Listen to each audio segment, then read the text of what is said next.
Hello and welcome to Property Guru presented by Signature Global, making India affordable. बहुत बहुत स्वागत है आपका इस शो में। और आज एक बार फिर हम आपके लिए लेकर आए हैं प्रॉपर्टी गुरु स्पेशल। इस बार क्या मौका है जी? तो इस बार मौका है मुंबई के मार्केट में प्रॉपर्टी की धूम का। अगस्त के नंबर्स आ चुके हैं और वो नंबर बताते हैं कि मुंबई में इस समय घर खरीदारी का या प्रॉपर्टी खरीदने का जो क्रेज़ है वो अपने चरम पर है, क्योंकि जो नंबर्स आए वो पिछले एक दशक के सबसे ज़्यादा नंबर्स हैं। अगस्त के महीने में रिकॉर्ड प्रॉपर्टी की बिक्री हुई है, 10,000 से ज़्यादा रजिस्ट्रेशन आए, जो लगातार तीसरे महीने हो रहा है, ये भी एक फैक्ट है। और यहाँ पर एक बड़ा नंबर जो है 80% से ज़्यादा का वो रेजिडेंशियल प्रॉपर्टी से आता है। उसमें भी फिर और बाइफर्केशंस हैं कि 1 करोड़ की प्रॉपर्टी में उसमें एक बड़ा अमाउंट है जो लग्जरी, फिर मिड इनकम हाउसिंग और तमाम चीज़ें वो हम बातचीत में जैसे आगे बढ़ेंगे आपके साथ करेंगे। तो क्यों बात करनी है इस पर, क्या है ये खास? देखिए, मुंबई का रियल एस्टेट मार्केट है वो हिंदुस्तान के रियल एस्टेट मार्केट को रिफ्लेक्ट भी करता है। आप कहेंगे कि भाई मुंबई में तो बहुत महंगे घर बिकते हैं। जी हाँ, जरूर बिकते हैं, लेकिन ये पूरे देश के रियल एस्टेट मार्केट को एक तरह से आईना भी दिखाता है, एक तरीके से गाइडलाइन भी देता है कि इस समय देश का जो टॉप प्रॉपर्टी मार्केट है उसका मिजाज कैसा है, और वहीं से बाकी के रियल एस्टेट मार्केट्स भी अपना अपना रास्ता और मिजाज तय करते हैं। तो ये ज़रूरी है इसकी नब्ज को जानना, टटोलना, और उसके लिए आज हमने 3 खास मेहमानों को आमंत्रित किया है। हमारे साथ कार्यक्रम में शामिल हो रहे हैं पंकज कपूर साहब, जो कि एमडी हैं लाइसेंस फराज के, और वो डेटा का बहुत अच्छा ज्ञान रखते हैं, इसलिए आज इस कार्यक्रम में शामिल है। और 2 ऐसे दिग्गज, ये सौभाग्य का है इस समय मुंबई का कि देश के जो 2 बड़े रियल एस्टेट ऑर्गेनाइजेशन हैं उन दोनों के ही प्रेसिडेंट इस शहर से आते हैं। तो हमारे साथ है बमन ईरानी साहब, जो कि प्रेसिडेंट है क्रेडाई नेशनल के, और हमारे साथ है राजन बंदिलकर साहब, जो कि नेशनल प्रेसिडेंट है नेरिडको के। तो it's win win for Mumbai. बहुत बधाई सभी को, क्योंकि आज फोकस मुंबई का है। तो चलिए शुरुआत करते हैं। बमन साहब, आपसे शुरुआत करता हूं। नाम मैं आपका थोड़ा फिल्मी पुट है, तो मैं फिल्मी डायलॉग से ही शुरुआत करता हूं। क्या ये मैं पूछ सकता हूं कि खुश तो बहुत होंगे आप आज? पहले तो धन्यवाद, आपने हमें शो पे बुलाया विपिन जी। आपका सवाल जो ये है कि मुंबई में जो प्रॉपर्टी की प्राइसेस और प्रॉपर्टी की जो सेल्स हुई है वो काफी जोरदार है। मैं आपको बताना चाहता हूँ, ये बेसिकली प्रॉपर्टी की ही नहीं, लेकिन सारी आइटम्स की अगर आज की तारीख में आप देखें तो सेल काफी अच्छी हो रही है। आप गाड़ियों की बात करें, एफएमसीजी प्रोडक्ट्स की बात करें, कोई भी हाई वैल्यू प्रोडक्ट की बात करें, आर्ट मार्केट की बात करें, सब जगह there is a good amount of buoyancy. और ये बॉयंसी जो आती है वो लोगों के फील गुड फैक्टर से आती है। आप देखेंगे तो जियोपॉलिटिकल सिचुएशन जो वर्ल्ड वाइड हुआ है आज की तारीख में, India has become one of the most favoured Nations. यहाँ पे आप देखेंगे तो मैक्सिमम अमाउंट ऑफ इन्वेस्टमेंट्स भी आ रहे हैं। एक नई स्फूर्ति आ गई है, गवर्नमेंट ने जितने इनिशिएटिव्स लिए हैं उनकी वजह से। आप अगर देखेंगे तो इंफ्रास्ट्रक्चर डेवलपमेंट जो हुआ है कंट्री भर में, उससे भी रियल एस्टेट पे काफी भारी प्रभाव पड़ा है। And overall stock market and other sources of income जो लोगों के बढ़े हैं, सैलरीज हैव गॉन अप। इसकी वजह से भी लोगों को घर बाइंग के लिए जो एक तरह की रिक्वायरमेंट होती है वो बढ़ी है। आपका means and one question which लोग मुझे पूछा करते हैं कि इंटरेस्ट रेट्स जो चल रहे थे उनकी वजह से कोई डैम्पनेस नहीं आई। तो मैं ये कहूंगा, लास्ट 2 क्वार्टर से आरबीआई ने लास्ट 2 टाइम से उनकी रेपो रेट रेज नहीं की, तो उसकी वजह से भी there is a good amount of positivity in the market. और लोगों का ये मानना है आगे चल के पॉजिटिव बढ़ती रहेगी।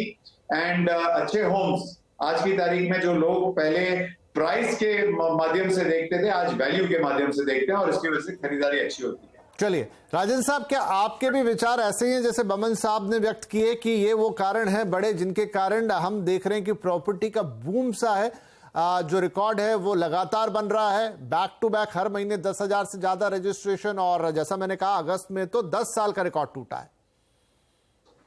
सर, इस महीने सबसे पहले तो हमको खुशखबर मिली कि चंद्रयान 3 की लैंडिंग से। जी बिल्कुल। मैं इसरो के सारे साइंटिस्ट को आपके माध्यम से सच में तहे दिल से बधाई देना चाहता हूं। तो ये खुशियों का मौका है, और इसका श्रेय सिर्फ एक ही इंसान को जाता है, जो हमारे पंतप्रधान है नरेंद्र मोदी जी, और उनके पॉलिसीज के लिए। अगर आप देखो तो इंडिया का रैंकिंग 10 से 5 पर आ गया, और हम लोग आप देख रहे हैं कि दिल्ली दूर नहीं है, कहते ऐसे कि भाई नंबर 3 पे आने में बहुत वक्त नहीं लगने वाला है। ये सारा श्रेय इसके लिए है क्योंकि अगर आप देखो तो एफडीआई की इन्वेस्टमेंट, ये पूरे वर्ल्ड में जितने भी लोगों के पास पैसे है जो आज फाइनेंशियली स्ट्रांग है और जिसको इन्वेस्टमेंट करना है, तो उनको पूरे वर्ल्ड में एक ही जगह दिख रही है, वो इंडिया है, इंडिया है, इंडिया है। और जिसका अब नाम बदलकर भारत हो रहा है, तो उसे भी हमको एक प्राउड मोमेंट है। तो मैं कहता हूं कि ये बहुत ही खुशी का मौका है और इसमें हम ज्यादा इसलिए खुश है क्योंकि ग्राहक को अपना सपनों का घर मिल रहा है और उसके अफोर्डेबिलिटी में मिल रहा है। जी चलिए, बढ़िया है, अच्छी बात है। और बहुत समय से जिस वक्त का इंतजार था वो आ गया और खत्म नहीं हो रहा। हम चाहें खत्म भी ना हो क्योंकि इसमें सबका भला है, सबके लिए विन विन सिचुएशन है, ग्राहक भी, डेवलपर भी, अच्छी बात है। तो पंकज कपूर साहब, जैसा बमन साहब ने भी जिक्र किया और वो सवाल आता भी है जहन में कि भाई इंटरेस्ट रेट अपने पीक पे चले गए, भले ही वो 2 बार से बढ़े नहीं, बढ़ जाते तो पता नहीं और क्या होता, लेकिन पीक पे तो अभी भी हैं। ईएमआईज बढ़ रही हैं, अब रेट रिवीजन हो रहे हैं। आरबीआई ने तो एक यहाँ पर क्लॉज भी डाल दिया है कि भाई अब आगे जब आप लोन देंगे तो देखिए व्यक्ति की हैसियत की क्या, अगर 6% पे मिल रहा और 10 पे गया तो वो दे पाएगा। तो कुछ बैंक्स के रिविजन्स भी हो रहे हैं, वो सब चीजें अपनी तरफ, दाम भी बढ़ रहे हैं वो भी अपनी तरफ, कुछ थोड़ी सी ग्लोबल उठा पटक तो लगातार जारी है, छोटी मोटी चीजें बीच में महंगी होती रहती है। लेकिन बावजूद इसके प्रॉपर्टी बाजार में इतना शानदार बूम की वो खत्म होने का नाम नहीं ले रहा। आपके लिहाज से क्या रीजन है? देखिए, सबसे बड़ी बात यह है कि पॉलिसी रिफॉर्म्स के बाद जो हमने न्यू सप्लाई देखी है, जो 2023 के 22 के अंदर हमने historically highest ever new supply देखी मार्केट में। और दूसरा बात यह है कि 2016 से 2020-22 तक जो है ना, जो प्रॉपर्टी प्राइसेस में एक स्टैग्नेंसी थी, उसके बाद उसमें प्रोडक्टिविटी बढ़ गई। तो अगर देखेंगे जो इंटरेस्ट एडजस्टेड अफोर्डेबिलिटी और इन्फ्लेशन एडजस्टेड प्राइसेस है, तो इस वक्त इंटरेस्ट रेट बढ़ने के बावजूद भी हमारी जो प्राइस और अफोर्डेबिलिटी के अंदर जो है वो पैरिटी 2004 या 2005 के लेवल की है। और यही कारण है कि इंटरेस्ट रेट बढ़ जाने के बावजूद भी जो है वो प्रॉपर्टी प्राइस सेल जो है बरकरार है, क्योंकि हर एक सेगमेंट में आपको सप्लाई दिखी है। आपको लग्जरी मार्केट में अपग्रेडेशन डिमांड की वजह से आपको अच्छी बिक्री हो रही है और उसमें बहुत अच्छी सी न्यू सप्लाई आई। आपको मिड सेगमेंट में सप्लाई दिखाई दी और आपको अफोर्डेबल सेगमेंट में, तो जितना भी क्रॉस सेक्शन और जो बायर का सेगमेंट है उसमें न्यू सप्लाई है। प्राइस राइज भी मॉडरेट है, ऐसी नहीं है जो पिछले दशक में होती थी कि 20%, 25%, 30% प्राइजेस ईयर ऑन ईयर बढ़ रहे हैं। उस तरीके से अगर आप मुंबई के अंदर देख लीजिए तो एवरेज लेवल पे करीब 7% की प्रॉपर्टी प्राइजेस बढ़ी हैं। तो अगर इन्फ्लेशन के अगेंस्ट में देखें तो ये बहुत ही मॉडरेट, अगर 7-7.5% पे इन्फ्लेशन चल रहा है तो उस हिसाब से प्राइस राइज जो है बहुत ही मॉडरेट है। और उसके बाद जो बिल्डर्स हैं उन्होंने स्कीम्स और ऑफर्स भी दिए हैं, और यही कारण है कि आज के दिन कंज्यूमर बाहर आ रहा है और घर खरीद रहा है। और यही कारण है आपको अगस्त मंथ में जो है सेल्स बढ़ती हुई दिखाई दी। लेकिन एक राइडर है जो मैं देखूंगा, अगर पिछले 8 महीने को अगर हम कंपेयर करें पिछले साल के 8 महीने से, तो 2022 से 2023 के 8 महीने के अंदर 5% का डिक्लाइन है। लेकिन अगस्त मंथ में दिख रहा है, और जो आपका फेस्टिव सीजन चालू होने वाला है तो जो थोड़ा सा डिक्लाइन हमें पिछले साल में दिखता हुआ दिखाई दिया वो हमें कवर होता हुआ नजर आ रहा है, क्योंकि अगस्त के नंबर अच्छे हैं। जी ठीक है, वो कुछ 50-60 यूनिट्स का डिफरेंस है, वो जो 4-5% की आप बात कर रहे हैं वो कहीं पे भी कवर हो जाएगा, क्योंकि अभी आगे पूरा बड़ा फेस्टिव सीजन बना है। बमन साहब, थोड़ा और डीप जाता हूं क्योंकि ये सवाल सच में मेरे अंदर है, आप अगर उसका जवाब दे पाए कि जो फैक्टर्स आप सब लोगों ने बताए उनमें से काफी सेक्टर पहले भी प्रेजेंट थे। लोगों के पास ऐसा नहीं था कि अफोर्डेबिलिटी नहीं थी, लोगों के पास ऐसा नहीं था कि वो उत्साह नहीं था। ठीक है, कम ज्यादा हो सकता है, वो बात मैं मानता हूं, लेकिन अभी ऐसा क्या बदला है जो फिर से मैं कह रहा हूं कि वो नंबर्स लगातार रिकॉर्ड हो रहे हैं। मैं ये बात भी समझ सकता हूं कि डेवलपर्स की तरफ से भी बहुत कुछ इनिशिएटिव्स लिए गए जहां पर लोगों के लिए सहूलियत बढ़ी, चीजें बढ़ी, उनको प्रोडक्ट भी अच्छे मिल रहे हैं, लेकिन फिर भी वो एक्स फैक्टर क्या है जिसकी वजह से ये बूम है और वो बूम भी कंटिन्यू है, इंस्पायर्ड की कुछ चीजें हैं जो उसको शायद रोक सकती थी?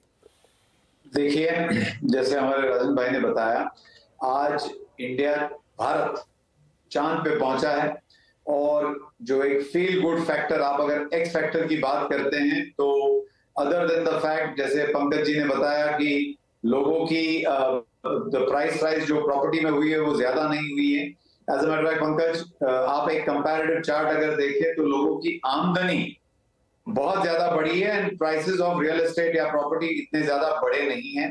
बट मोर इम्पोर्टेंटली अगर आप सिर्फ एक्स फैक्टर की बात करें विपिन जी, तो मैं आपको ये बता दूं कि आदमी या पर्सन, नॉर्मली सिटीजन, तब जाके एक्सपेंसेस करता है जब उसकी कॉन्फिडेंस लेवल हाई होती है। और आज की तारीख में चारों तरफ से जो न्यूज आती है वो इतनी पॉजिटिव आ रही है ओवरऑल कंट्री में। मैं I have figures from various parts of the country, not only MMR. सब जगह आप देखेंगे तो पीपल की फील गुड फैक्टर की वजह से प्रॉपर्टीज की सेल, दुकानों की सेल, दुकान ऐसे मींस कपड़ों की सेल या ज्वेलरी की सेल या गाड़ियों की सेल भी बढ़े जा रही है। And this is the x factor that I can point out towards, other than the fact के आज की तारीख में आफ्टर कोविड लोगों को ये महसूस होने लगा है कि घर ही वो एक जगह है जो महफूज है, विच इज एब्सोल्युटली सेफ, और घर को वैल्यू रादर देन कॉस्ट के माध्यम से देखा जाना चाहिए। राइट, तो बातचीत जारी है। यहाँ पर एक छोटा सा ब्रेक ले लेते हैं प्रॉपर्टी गुरु में, और उसके बाद इस बातचीत को और आगे बढ़ाएंगे और देखेंगे पूरे देश का माहौल इस समय रियल एस्टेट का क्या चल रहा है।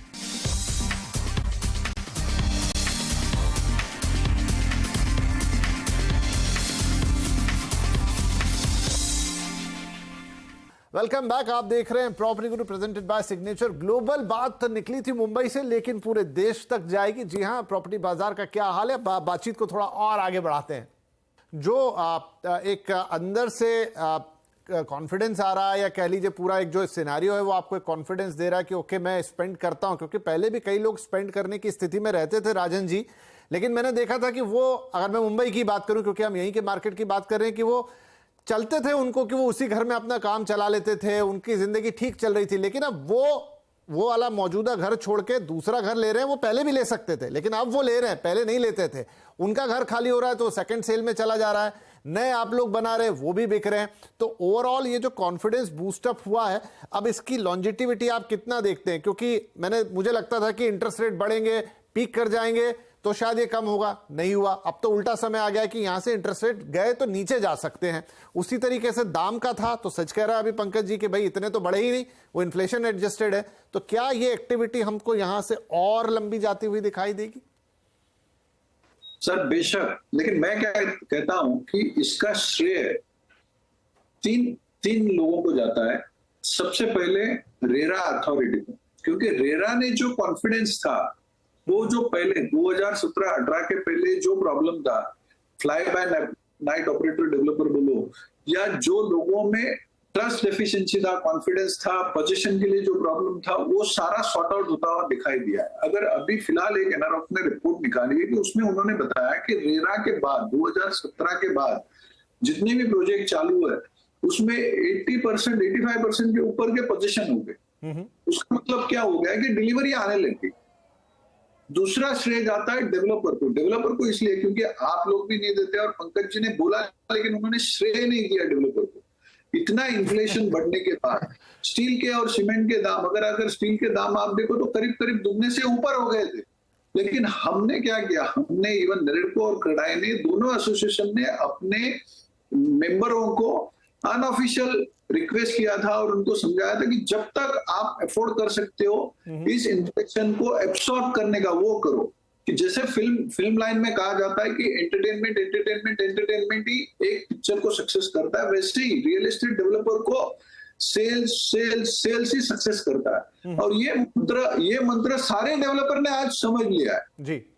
जी ठीक है। और तो नहीं राजन जी आप ठीक है, हाँ जी कुछ कह रहे हैं तो कंप्लीट।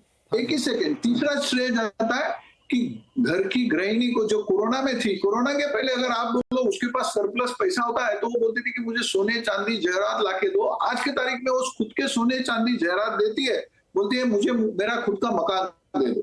जी नहीं ठीक है, ये कई जगह मैंने फिनोमेना, मतलब मैं नाम तो यहाँ क्या लूं, लेकिन हाँ इस तरह की चीजें घटती हैं जहां पर आप अपना एक इन्वेस्टमेंट फोकस कर देते हैं कि मेरी ये प्रायोरिटी है और इस समय घर उस पर आ गया। पंकज जी आप तो और हम पे आरोप लग रहे हैं कि हम जो है थोड़ा डाउनसाइज करते हैं इस पूरे चीज को, राजन जी जो बोल रहे हैं। लेकिन मैं आपसे ट्रू पिक्चर समझना चाहूंगा कि हम पिछले एक दशक से ये बातचीत कर ही रहे थे कि देखिए नहीं, और अब जब प्रॉपर्टी में पूरा बूम आ गया है, पूरी सारी चीजें चल रही हैं, क्या डेवलपर साइड, क्योंकि अभी हमारे पास नरेटको और क्रेडाई दोनों के प्रेसिडेंट बैठे हुए हैं, यहां पर वो जो एक अप्रोच थी towards the consumer, towards the business, उसमें जो बड़ा चेंज आया है, क्या ये भी एक एक्स फैक्टर है? नहीं, बिल्कुल, और राजन जी ने बिल्कुल सही बात की कि RERA has been a game changer, एक तरीके से एक डिसिप्लिन लाने के लिए, अकाउंटेबिलिटी लाने के लिए, ट्रांसपेरेंसी लाने के लिए, और साथ में जो एक कमिटेड ढंग से जो डिलीवरी हो, उसकी वजह से जो कॉन्फिडेंस बढ़ा कंज्यूमर का, इन दोनों की तरफ से जो है रेरा ने बहुत बड़ा काम किया। अगर आप आज के स्टॉल्ड प्रोजेक्ट के अंदर एनालिसिस कीजिए तो रेरा आने के बाद केवल 6% ऐसी सप्लाई है जो इंस्टॉल्ड है, बाकी 95, और ओवरऑल मार्केट में अगर आप देख लीजिए तो आज भी करीब 28% सप्लाई इंस्टॉल्ड है, बट ज्यादातर सप्लाई जो इंस्टॉल्ड है वो 2017 से पहले की सप्लाई है। तो ये सामने के सामने दिखाई देता है कि बिल्डर जो है उसके अंदर एक डिसिप्लिन रहा, और दूसरा कारण यह है कि रेरा के बाद अगर आप देख लीजिए तो एक प्रोडक्शन और कंजम्पशन ड्रिवन रियल एस्टेट रहा, एक पुराने वक्त का प्राइस ड्रिवन रियल एस्टेट खत्म हो गया। एक आज के दिन जो प्राइस में रैशनैलिटी है, आप राजन साहब की बात कीजिए, एक वक्त था जब हम लोग बात करते थे तो इन्वेंट्री बढ़ रही होती थी लेकिन बिल्डर बोलते थे भाव नहीं कम कर सकते क्योंकि कॉस्ट ऑफ कंस्ट्रक्शन जो है वो बढ़ रही होती है। लेकिन राजन साहब ने आज एग्री किया कि उन्होंने डिस्पाइट कॉस्ट ऑफ कंस्ट्रक्शन बढ़ते हुए भी आज कंज्यूमर की अफोर्डेबिलिटी को देख करके भाव नहीं बढ़ाए, और जिस वजह से प्राइस के अंदर रैशनैलिटी आई और ये भाव बढ़े।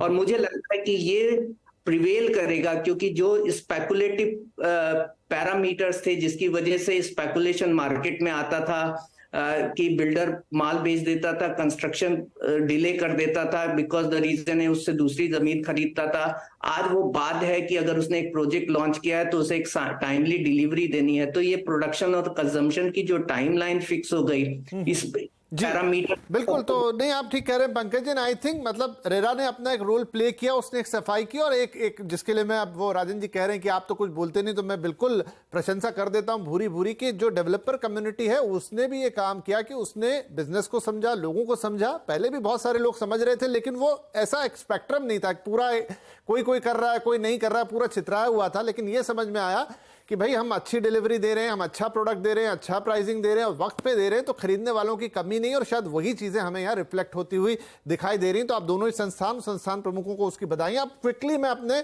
दोनों नेशनल हेड से एक सवाल पूछ लेता हूं। मुंबई की बहुत सारी बात हो गई, लेकिन रेस्ट ऑफ द इंडिया क्या? अमन साहब, मुंबई की तो हमने बात कर ली, लेकिन बाकी क्या पूरे देश में इसी तरह के नंबर्स हैं, इसी तरह का माहौल है? आई थिंक आप बताने की स्थिति में होंगे। देखिए, पहले जस्ट एक और मिनट मैं मुंबई के बारे में बात कर दूं। आज की तारीख में मुंबई एमएमआर ने 3 लाख करोड़ की इन्वेस्टमेंट की है गवर्नमेंट ने इंफ्रास्ट्रक्चर की। इससे विपिन जी आप भी जानते हो और मैं भी जानता हूं, इससे काफी भारी प्रभाव पड़ता है। तो स्टेट को कांग्रेचुलेशन देनी चाहिए हमें। दूसरी बात ऐसी है कि बेसिकली गवर्नमेंट ने जो पहले भी हमें एक सहूलियत दी थी जिसकी वजह से हम आज तक प्राइसेस कंट्रोल कर पाए हैं, वो 50% प्रीमियम रिडक्शन की दी थी। मैं मानता हूं कि अगर गवर्नमेंट ये स्टेप वापस करे तो मुंबई की ये जो रन है वो लंबी चलेगी, क्योंकि लोगों को अफोर्डेबल घर मुंबई में compare to the rest of the country में मिलने शुरू हो जाएंगे। अब आपने सवाल किया कि how is the rest of the country. मैं मानता हूं कि सब जगह पे the reports that are coming in, मैं रिसेंटली वेस्ट बंगाल में था, वेस्ट बंगाल में भी आप देखेंगे तो there has been a tremendous growth in the supply as well as in the demand. Sales वहां पे हो रही है, prices are also being steadied out, and there is a good enough, जिसे कहते हैं न्यू बिजनेसेस के आने से more homes, more office space sale हो रही है। बैंगलोर में आप देखेंगे तो सेम है, चेन्नई में ग्रोथ है, आप छोटी छोटी टियर 2 टियर 3 टाउन्स देखेंगे, even Indore and Bhopal are seeing growth, Jaipur is seeing growth. So basically overall मैं आपको कह रहा हूं, एनसीआर की तो दौड़ आपको मालूम ही है। गुड डेवलपर्स वहां पे लॉन्च करते हैं, किस तरह की लाइंस लग के गुड्स बिकते हैं, आपने देखा है। So basically there is a good feeling everywhere and there is a good demand everywhere. चलिए राजन जी, आपके इनपुट्स। सर, इसमें सही प्राइस पे और अच्छी क्वालिटी पे अगर मकान मिलता है तो पूरे देश में उसको डिमांड है। मैं कोई एक स्टेट के बारे में नहीं बता रहा हूं कि मैं पूरे के पूरे सारे ईस्ट, साउथ, वेस्ट, नॉर्थ सारे जगह डिमांड है। और एनसीआर की भी मैं एक बात कहना चाहता हूं कि अमिताभ कांत की कमेटी ने रिपोर्ट दिया हुआ है, और वो जो रिपोर्ट जल्द से जल्द सीएम के लेवल पे, यूपी के सीएम के लेवल पे अप्रूव हो जाएगा, तो जो हमारा पर एक दबाव लगा हुआ है रियल एस्टेट इंडस्ट्री पे एनसीआर के, वो भी मिट जाएगा।